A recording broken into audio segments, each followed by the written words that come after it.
بسم اللہ الرحمن الرحیم۔ بھروسہ اس پہ کرو جو تمہاری 3 باتیں سمجھ سکے: مسکراہٹ کے پیچھے کا درد، غصے کے پیچھے کا پیار، چپ رہنے کے پیچھے کی وجہ۔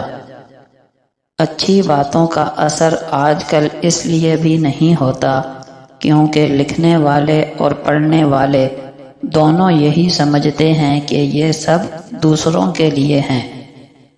کسی دن ہم بھی اس دنیا فانی سے چلے جائیں گے، پھر یہاں کچھ عرصہ کے لیے محض ہمارے نام کی پہچان سے ہی ہماری یادیں رہ جائیں گی، پھر ہمارا نام، ہماری عادات، ہماری پہچان اور ہماری تمام نشانیاں بھی گمنام ہو جائیں گی۔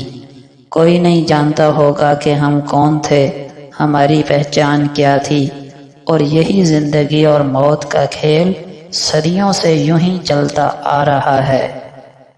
توبہ میں تاخیر کرنے پر بھی اللہ سبحانہ و تعالی سے توبہ کرنی چاہیے۔ توبہ میں ٹال مٹول کرنے والا کیا جانتا ہے کہ وہ کل زندہ ہوگا یا نہیں؟ لوگ بھی عجیب ہیں، زندہ لوگوں کا دل دکھا کر معافیاں میت سے مانگتے ہیں۔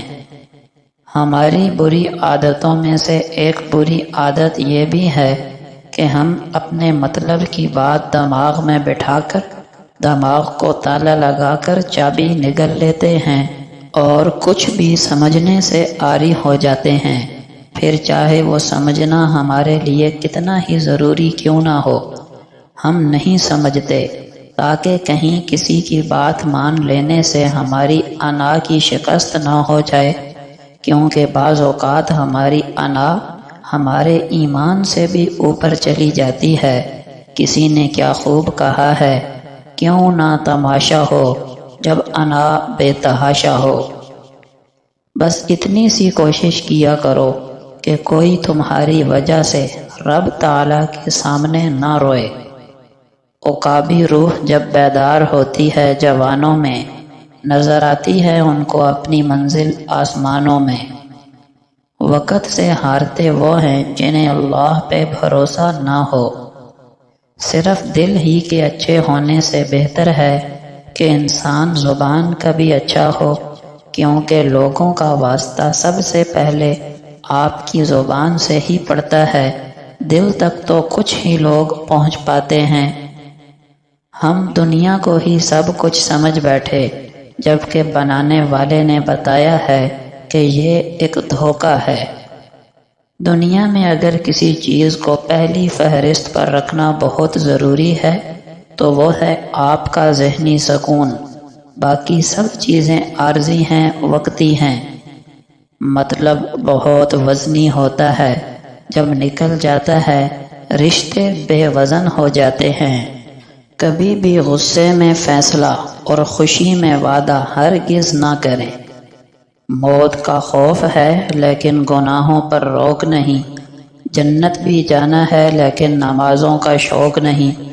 جی رہے ہیں کپڑے بدل بدل کر، ایک دن ایک ہی کپڑے میں لے جائے جائیں گے کندھے بدل بدل کر۔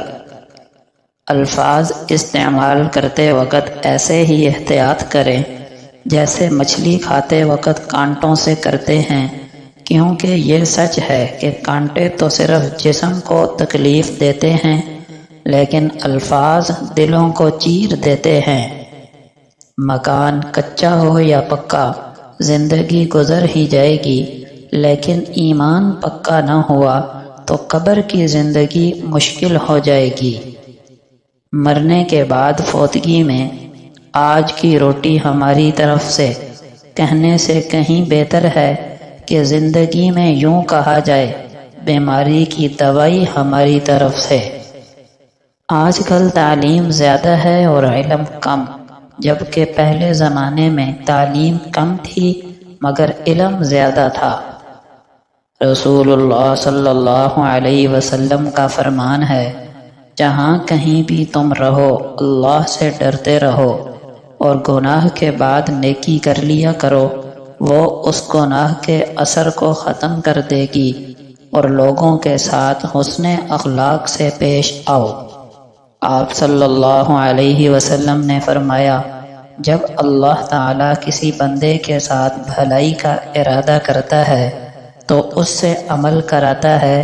عرض کیا گیا، اے اللہ کے رسول، کیسے عمل کراتا ہے؟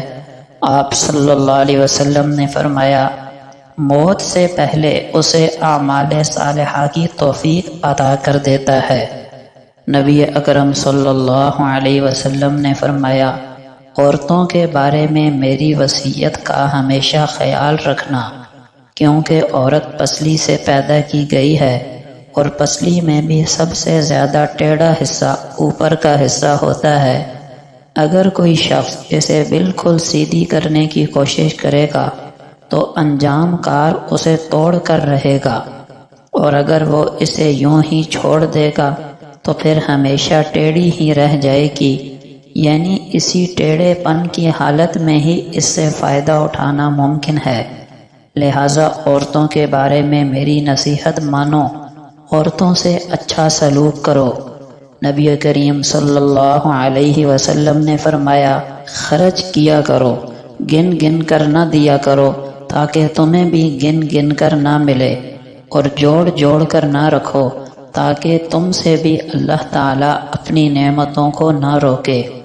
نبی کریم صلی اللہ علیہ وسلم نے فرمایا، اللہ کی راہ میں جہاد کرو۔ جس شخص نے اونٹنی کا 2 بار دودھ دوہنے کے درمیانی وقفہ کے بقدر، یعنی بالکل تھوڑا سا وقت بھی راہ خدا میں جہاد کیا، اس کے لیے جنت واجب ہو جاتی ہے۔ آپ صلی اللہ علیہ وسلم نے فرمایا، جو شخص سچے دل سے اللہ تعالیٰ سے شہادت مانگتا ہے، اللہ تعالیٰ اسے شہداء کے مرتبے پر پہنچا دیتا ہے، اگرچہ اسے اپنے بستر پر ہی موت آئی ہو۔